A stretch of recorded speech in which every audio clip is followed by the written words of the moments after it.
Oke, hari ini kita akan merakit sebuah PC yang menggunakan AMD Ryzen 7000 series kelas menengah. Kira-kira habisnya berapa dan performanya kayak gimana? Kita lihat bareng-bareng.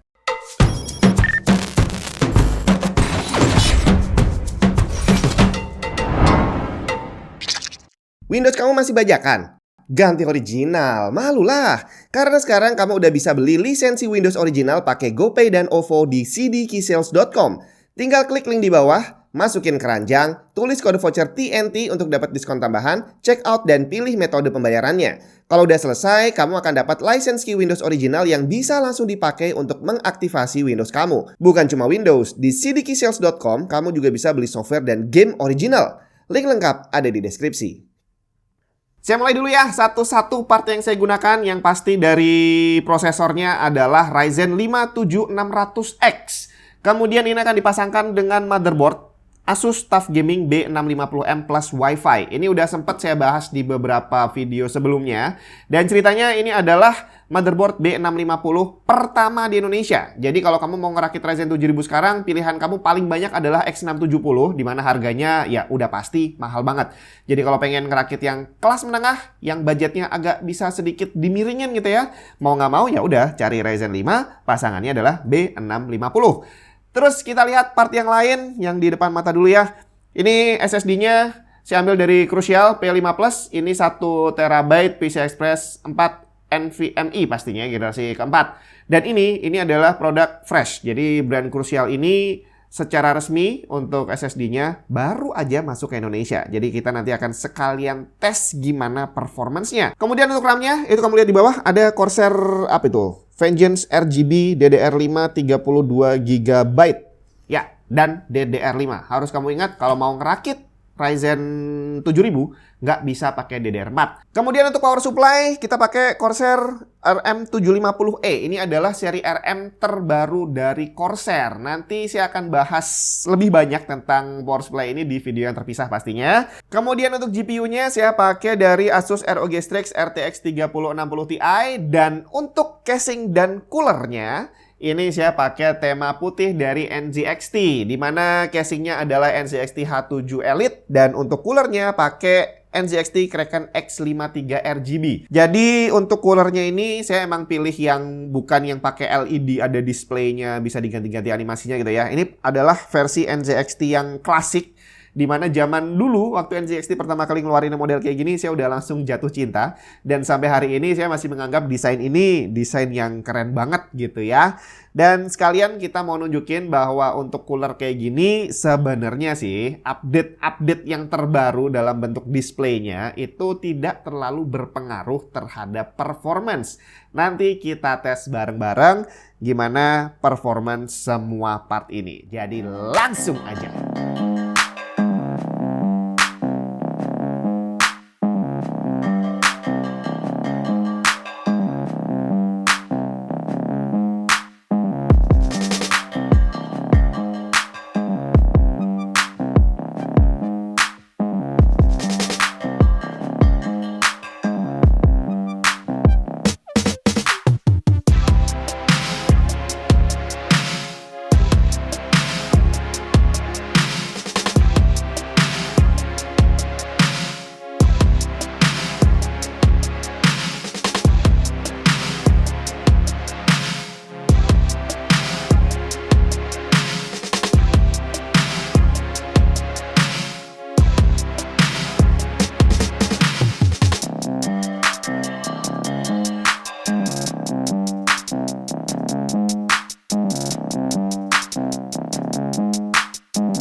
Gimana? Cakep nggak pas udah jadi? Cakep lah ya. Kita bahas satu-satu ya. Dari prosesornya tadi Ryzen 5 7600X. Ini ternyata dia punya peningkatan performance yang lumayan signifikan dibanding pendahulunya Ryzen 5 5600X. Dimana kalau secara jumlah core masih sama, 6 core 12 thread. Tapi ternyata di sini udah jauh beda banget dari segi clocknya lah paling gampang. Untuk 7600X dia punya base clock 4,7 GHz dan ini lebih tinggi dibandingin maksimum boost clock dari 5600X yang cuma ada di angka 4,3 GB kalau nggak salah ya. Udah gitu, maksimum boost clocknya bisa mencapai angka 5,3 GHz. Kemudian motherboardnya Asus TUF Gaming B650M Plus Wi-Fi. Kemarin udah saya bahas, kamu bisa tonton videonya di sini, fiturnya apa aja. Tapi ada satu hal yang menarik perhatian saya dari motherboard ini waktu lagi ngerakit. Jadi di heatsink M.2 yang bawah itu ya, ada tulisan koordinat gitulah ya. Dan itu kalau dicek itu akan menunjukkan suatu alamat gitu ya. Kalau kamu bisa ngelihat, ini kelihatan kan nih tulisannya, kamu coba cek sendiri kira-kira alamat apaan itu ya. Sekarang untuk RAM-nya Corsair Vengeance 32GB 6000 MHz. Sebenarnya kalau 32GB itu untuk zaman sekarang udah boleh dibilang bukan overkill sih, karena 16 GB udah mepet, tapi kalau untuk ke 32 GB itu masih sisa banyak. Ini sebenarnya preferensi masing-masing sih. Kalau menurut kamu penggunaan sehari-hari cukup dengan 16 GB ya udah nggak masalah. Tapi kalau butuh lebih, berarti mau nggak mau memang harus lari ke 32 GB. Dan untuk RAM ini sendiri, dia didesain khusus untuk bukan khusus sih, tapi dia udah didesain untuk mengikuti teknologinya si AMD Ryzen seri 7000. Karena di sini dia udah menggunakan teknologi EXPO, Extended Profile for Overclocking. Ya, kurang lebih sih secara fungsi pada prakteknya hampir sama seperti XMP. Jadi bisa dibilang ini adalah XMP-nya AMD.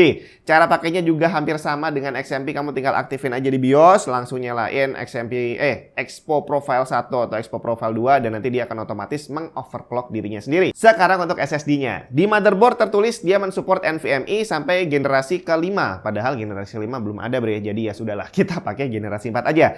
Dan di sini tadi udah kamu lihat yang saya pakai adalah Crucial P5 Plus. Ini adalah SSD terbaru dari Crucial yang secara spek dia punya read speed up to 6600 MB per second. Tapi yang bikin saya menarik dari pihak Crucial sendiri bilang bahwa kecepatan aktualnya bisa lebih dari itu. Kalau penasaran nanti kita cek bareng-bareng bener atau enggak. Kemudian untuk endurance-nya dia punya TBW mencapai 600 TB. Berarti kalau kamu ngisi data sampai penuh di SSD ini 1 TB kan kapasitasnya, habis itu kamu hapus, terus kamu isi data baru lagi sampai penuh, terus dihapus lagi, kamu bisa melakukan itu sampai 600 kali baru dia rusak sesuai spesifikasinya. Brand Crucial sendiri sebenarnya udah lama sih ya. Saya udah sempat pakai RAM-nya dari Crucial, terus sempat pakai SSD juga. Mungkin kamu sempat lihat di video saya yang lama gitu ya. Saya pakai SSD Crucial dari sejak awal SSD muncul. Itu kapasitasnya 60 GB dan sekarang mungkin usianya udah 12 tahunan dan masih sehat dipakai sampai sekarang.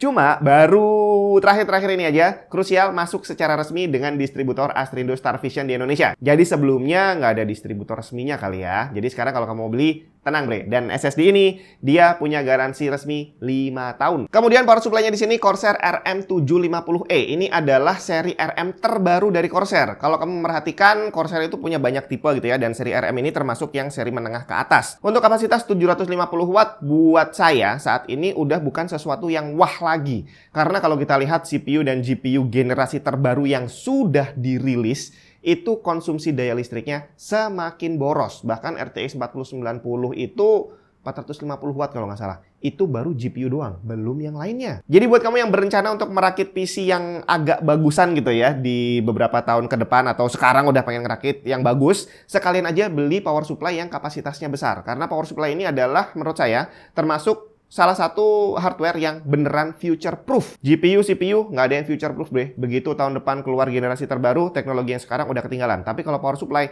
bisa kamu pakai boleh dibilang selamanya. Dan Corsair RM750E ini punya garansi resmi 10 tahun. Jadi kalau kamu mau pakai dengan Ryzen 7000 ini, Dan 10 tahun ke depan berarti mungkin bisa sampai ke Ryzen 17.000 kali ya. Dan saat itu garansinya masih berlaku loh. Sekarang masalah cooler. Kalau tadi kita lihat spesifikasi dari prosesornya, dia punya boost clock sampai 5,3 GB. Dan itu adalah teknologi yang sudah diaplikasikan di CPU-CPU generasi terbaru gitu ya. Dimana mereka bisa ngeboost clocknya sampai maksimal, nggak ada batasnya istilahnya. Dan yang menjadi batasan hanya coolernya doang. Jadi semakin bagus cooler kamu, performance-nya akan semakin tinggi karena boost clock-nya juga akan semakin tinggi.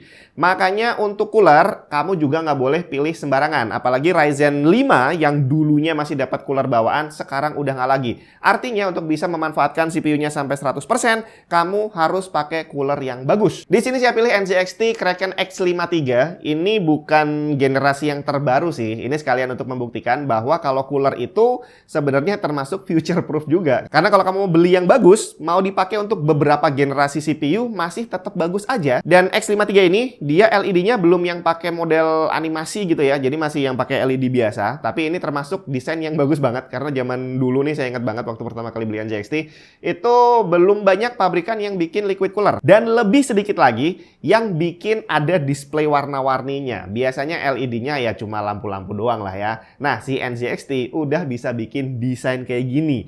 Dan untuk standar sekarang aja, dia termasuk cakep banget. Kemudian untuk casing, karena ukuran GPU juga semakin lama semakin besar, maka casingnya juga kayaknya perlu mengikuti untuk jadi semakin besar juga ya.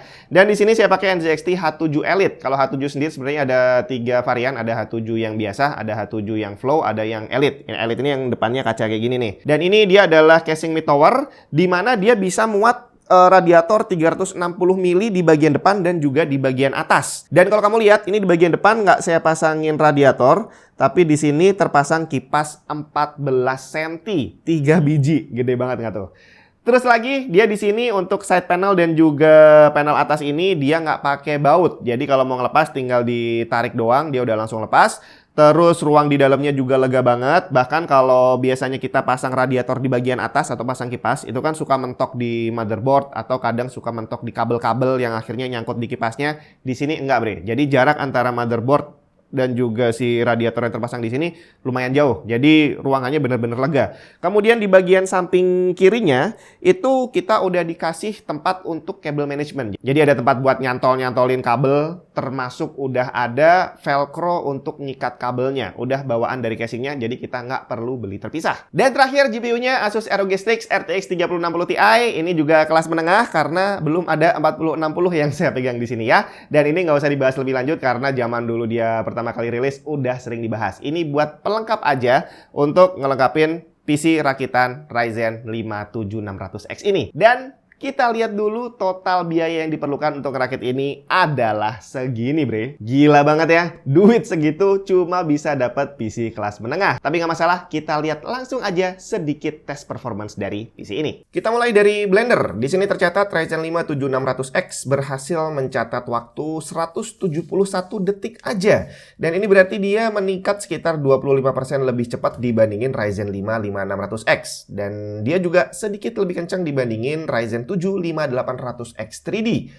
Kemudian lanjut ke Cinebench R20 single. Di sini bisa kita bayangin bahwa 7600X pasti bakal meningkat pesat banget karena single core clock-nya meningkat jauh banget dibandingkan versi sebelumnya. Dan dia mencatat skor 752, ini berarti meningkat sekitar 23% dibandingkan generasi sebelumnya dan jauh juga lebih kencang dibandingin 5800X 3D. Untuk multicore-nya, dia berhasil mencatat skor 5995 dan ini meningkat 35% kurang lebih dari generasi sebelumnya dan dia juga masih sedikit lebih kencang dibandingin 5800X 3D. Padahal jumlah core-nya lebih sedikit. Mantap banget kan? Abis itu di Cinebench R23 single core, kita juga bisa menduga yang sama terjadi lagi bahwa 7600X mencatat skor yang tinggi banget dan ini meningkat 25% dibandingkan 5600X dan juga jauh banget lebih kencang dibandingkan 5800X 3D. Kemudian di multicore, kondisinya juga masih sama. Ryzen 5 7600X mencatat skor tinggi sekali, lebih tinggi sekitar 40% dibandingkan 5600X dan sedikit di atas 5800X 3D. Kemudian untuk V-Ray, dia mencatat skor hampir 11.000 dan ini juga masih sedikit di atas 5800X 3D dan sekitar 35% lebih kencang dibandingin 5600X. Pada CPU Z stress test, skornya tercatat juga masih lebih tinggi dibandingin Ryzen 5 600X sekitar 26%, tapi untuk yang satu ini dia sedikit di bawah 5800X 3D. Untuk maksimum temperatur yang tercatat dengan menggunakan NZXT Kraken X53, Ryzen 5 7600X ini dia ada di angka 92,8 derajat Celcius, di mana T-junction-nya adalah 95 derajat Celcius. Artinya dengan menggunakan cooler ini kita udah mepet banget nih dari T-junction. Dan seandainya kamu mau ganti cooler yang lebih bagus, ya ada baiknya sih karena temperaturnya akan lebih turun, tapi kemungkinan tidak akan menambah performance. Karena di sini sepertinya NZXT Kraken X53 sudah bisa mendorong performance 7600X ke angka yang nyaris optimal harusnya ya. Karena tercatat di sini maksimum clocknya adalah 5440 MHz. Dari speknya maksimum boost clock adalah 5,3 GB. Jadi dia udah sedikit lebih tinggi dibandingkan boost clock yang ada di spesifikasinya. Berarti coolernya sudah bisa menjalankan prosesor ini dengan maksimal walaupun temperaturnya masih terhitung tinggi. Sedangkan untuk maksimum TDP-nya tercatat 111 watt dibandingkan 5600X dan 5800X 3D yang cuma ada di angka 76 watt. Dan ini nggak terlalu jauh dibandingkan speknya yang mengatakan 107 watt gitu ya. Dan tadi juga make sense karena clock-nya juga lebih tinggi dibandingkan speknya. Dan ini berarti Ryzen 5 7600X lebih boros listrik sekitar 46% dibandingkan pendahulunya. Tapi ini adalah angka yang sangat wajar. Mengingat performanya juga lebih tinggi sekitar 25-40% tergantung penggunaan. Dan ini juga nggak akan jadi masalah besar karena pada prakteknya nanti kamu nggak akan mungkin menggunakan prosesor ini 100% full load sepanjang hari dari pagi sampai sore. Hanya akan ada dalam kondisi tertentu aja. Apalagi kalau kamu gamer malah kayaknya nggak mungkin bakal sampai 100%. Jadi angka 111 watt ini adalah angka yang paling ekstrim yang bisa kita dapat. Sekarang untuk performance SSD Crucial P5 Plus 1TB PCI Express Gen 4x4. Kalau menurut spesifikasinya dia disebutkan sequential read-nya bisa mencapai 6600 MB per second dan write-nya mencapai 5000 MB per second. Dan tadi saya bilang bahwa Crucial bilang angkanya bisa lebih dari ini. Dan kita buktikan sendiri bahwa ternyata beneran bre, dia read-nya bisa mencapai hampir 6800 MB per second. Jadi klaimnya Crucial bahwa dia bisa lebih kencang dari spek sudah terbukti di sini. Kemudian untuk write-nya memang benar, angkanya ada di kisaran 5000 MB per second. Jadi bisa saya bilang bahwa Crucial ini termasuk SSD yang sangat direkomendasikan karena ternyata performance-nya lebih tinggi dibandingkan angka up to yang mereka tulis. Yap, itu tadi hasil PC yang barusan kita rakit. Ini bukan sehari bre prosesnya, ini beberapa hari karena sempat belum selesai ngerakitnya, terus harus ditinggal kerjaan yang lain gitu ya. Tapi akhirnya worth it lah dengan tampilan yang sekeren ini dan dengan performance yang juga ternyata peningkatannya lumayan pesat dibandingkan generasi sebelumnya.